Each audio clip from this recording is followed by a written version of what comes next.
Безбожникот што стана набожен човек. Чита Александар Станојков. Еден многу лош безбожник налево и надесно го напаѓал Бога и кандисувал луѓето да не веруваат тоа што не гледаат со очи и што не го фаќаат со раце.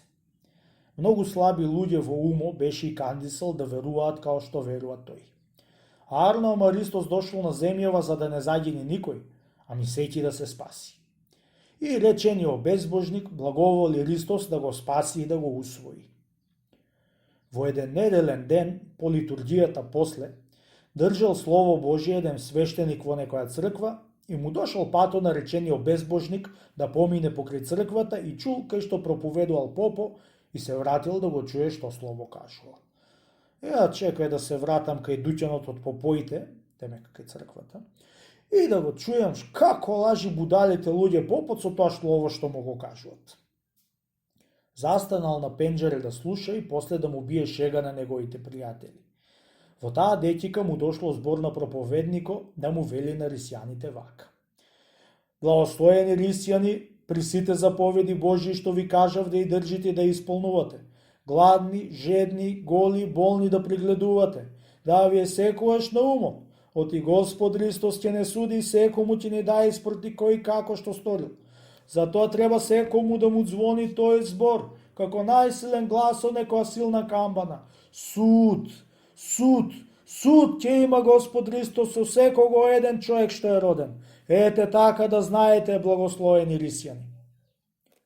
Која чул тие зборови безбожникот, проповедникот, при се што му се избил шега, малце како да беше се маѓевсал од зборот суд, суд, суд, што го кажал попо со силен тон. Безсрамници и грабители попои. Ете кои се безбожници, а не ние што проповедуваме без да му земеме 5 пари на човек. Со тие уште понесолени зборови го напаѓал проповедникот и си отишол дома. Ама зборот што го чул од проповедникот, суд, суд, увлезе во мислата као што влегува мајската роса во срцето на земјата и не можел да се отми и да го забори.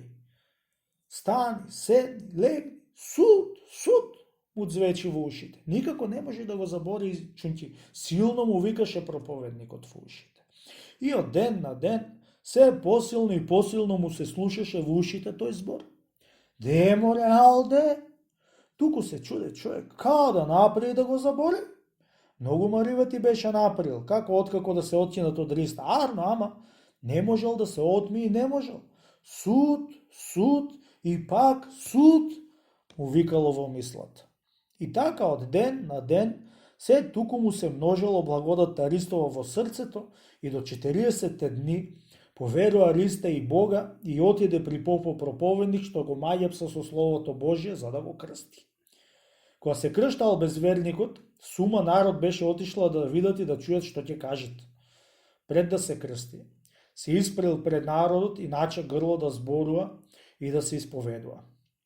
Браќа рисјани, до вчера јас бев првиот безбожник што мразев името Божие и се што е свято и одев дење во темница. Ама долготрпеливио и многу милостивио Бог благовели да ме улови и ме предаде на Спаситело Исуса Христа и само со еден збор казан од проповедников црква. И ето денеска се крштам и ќе бидам слуга на Христа и на Бога, а не на Сатана.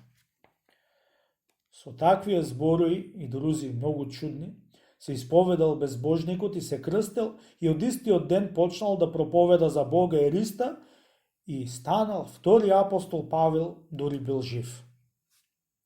Вкусите и видете дека е благ Господ.